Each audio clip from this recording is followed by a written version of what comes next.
رمضان. السلام علیکم ورحمۃ اللہ تعالی وبرکاتہ.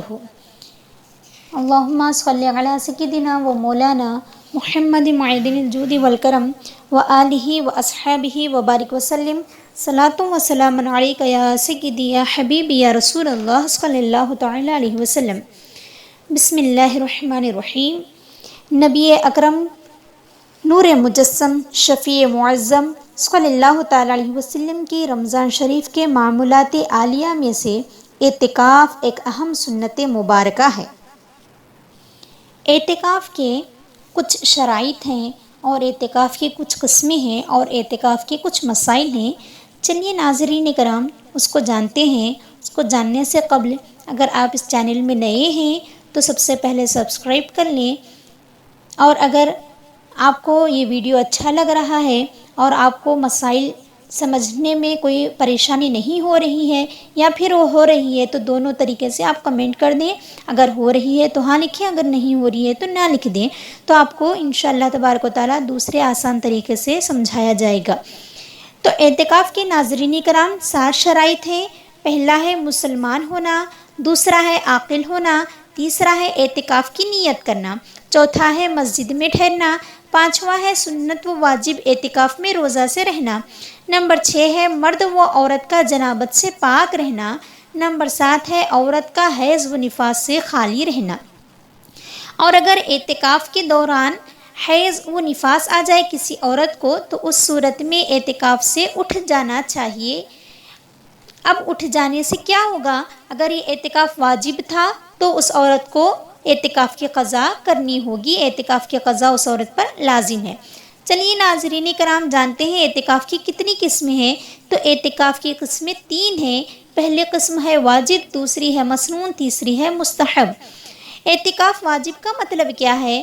تو ناظرین کرام اعتکاف واجب کا مطلب یہ ہے کہ اگر کوئی شخص مان لیا جائے کہ فلاں کام ہونے پر جیسے نظر مانی جاتی ہے، ایسی کوئی نظر مان لیا ہے کہ اگر میرا فلاں کام ہو جائے گا تو میں اعتکاف کروں گا یا پھر اعتکاف کروں گی، تو یہ اعتکاف واجب ہو جائے گا. دوسرا ہے مسنون.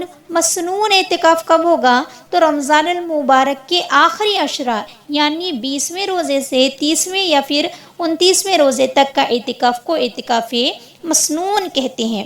معتکف کس کو کہتے ہیں؟ اعتکاف میں جو شخص رہتا ہے، جو شخص اعتکاف میں بیٹھتا ہے اس کو کہتے ہیں معتکف. اب معتکف کو باہر نکلنے کے لیے بھی 3 قسمیں ہیں. وہ 3 صورتوں میں باہر نکلنے پر اس کا اعتکاف نہیں ٹوٹتا ہے. تو وہ 3 کون سی قسمیں ہیں؟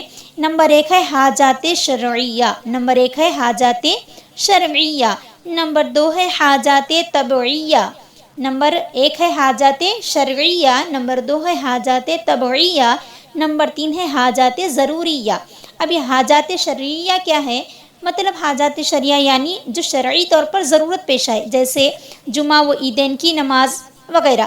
لیکن اب جب کہ لاک ڈاؤن چل رہا ہے تو اب یہ تو جمعہ و عیدین تو ہماری مسجدوں میں، ہمارے مرد حضرات کی مسجدوں میں نہیں ہو رہی ہے، تو یہ پیش نہیں آ رہی ہے.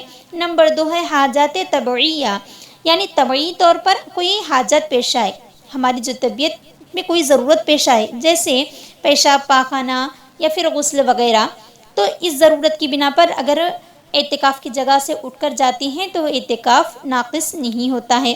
نمبر 3 ہے حاجات ضروریہ، یعنی ضروری کوئی حاجت پیش آئے، جیسے کہ کوئی آدمی ہے یا پھر بچہ فوت ہو جائے، اس کا انتقال ہو جائے تو جانا ہے، یا پھر اپنے ہی گھر والوں میں سے کسی کی جان یا پھر مال یا آبرو کی خطرہ ہو تو اعتکاف سے اٹھنے پر کوئی حرج نہیں ہے. یا پھر خود سخت بیمار ہو گیا ہے تو ایسی صورت میں بھی اعتکاف سے اٹھ سکتے ہیں.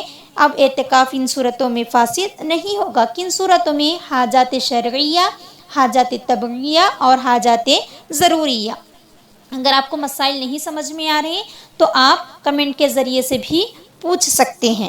چلیے کچھ مسائل جانتے ہیں کہ اگر عورت اعتکاف میں بیٹھنا چاہے تو پہلے تو یہ ہے چاہے وہ عورت ہو یا پھر مرد ہو، اگر مسنون اعتکاف کرنا چاہتی ہے تو عشرۂ آخرہ میں یعنی رمضان المبارک کے مہینوں میں اگر کوئی اعتکاف کرنا چاہ رہا ہے یا پھر چاہ رہی ہے تو رمضان شریف کی 20ویں تاریخ کو سورج غروب ہونے سے قبل اعتکاف کی نیت سے اس جگہ پر آ جائیں جہاں وہ ہمیشہ نماز پڑھا کرتی تھی اگر عورت ہے تو، اور جب عید کا چاند ثابت ہو جائے تو بہتر ہے کہ مغرب کی نماز وہیں ادا کرے، اس جگہ سے پھر باہر آ جائے۔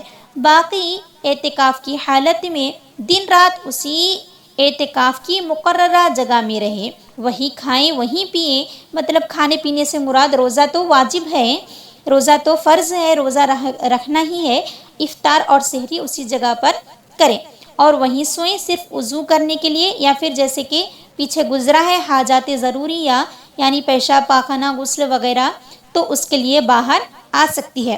عورت کے لیے اس جگہ پر اعتکاف کرنا ہے جہاں پر ہر وقت نماز پڑھتی ہے، چونکہ وہ مسجد ہی کا درجہ رکھتی ہے، اور اگر کوئی عورت پہلے ہی سے ایک معین جگہ پر نماز نہیں پڑھتی تھی تو اس کے لیے بہتر ہے کہ وہ کوئی جگہ معین کر لے کہ میں آئندہ اسی کو اپنی نماز کی جگہ بنا لوں گی، تو اس جگہ پر وہ اعتکاف کر سکتی ہے، اعتکاف کے لیے بیٹھ سکتی ہے، چونکہ وہ مسجد کا درجہ رکھتی ہے۔ اب جب وہ مسجد کا درجہ رکھتی ہے تو اس جگہ پر اب چونکہ عورت گھر ہی میں ہے تو ایسا نہیں کہ ایک کمرے میں ایک بڑا سا گھر ہے، ایک کمرے میں بیٹھی تھی اب چلو میرا ہی گھر ہے بول کر اگر گھر میں یا پھر اسی کمرے میں گھومنے پھرنے سے اس کا اعتکاف ٹوٹ جائے گا۔ اعتکاف کے لیے اپنے شوہر سے اجازت چاہیں، بغیر شوہر کی اجازت کے اعتکاف نہ کریں۔ عورت اگرچہ اعتکاف کے لیے شوہر سے اجازت طلب کی تھی اور شوہر اس کو اجازت دے دیا تھا، پھر اس کے بعد اگر شوہر اس سے منع کر دے تو وہ اس کا منع نہیں قبول کیا جائے گا، چونکہ پہلے وہ اجازت دے دیا تھا۔ اور عورت اتنے بڑے کمرے میں اعتکاف کرے کہ وہ آرام سے بیٹھ سکے اور لیٹ سکے، اور اسے اس جگہ پر وہ گھومے پھرے نہ۔ اور جب اگر اعتکاف کی اجازت شوہر دے دیا ہے تو پھر اعتکاف کی حالت میں عمل زوجین نہیں کرنا چاہیے، ورنہ عورت کا اعتکاف ٹوٹ جائے گا اور مرد گنہگار ہوگا۔ اللہ تبارک و تعالی ہمیں صحیح طریقے سے اسلام پر چلنے کی توفیق و رفیق عطا فرمائے، اور اللہ تبارک و تعالی ہم تماموں کو سنت پر عمل کرنے کی توفیق عطا فرمائے۔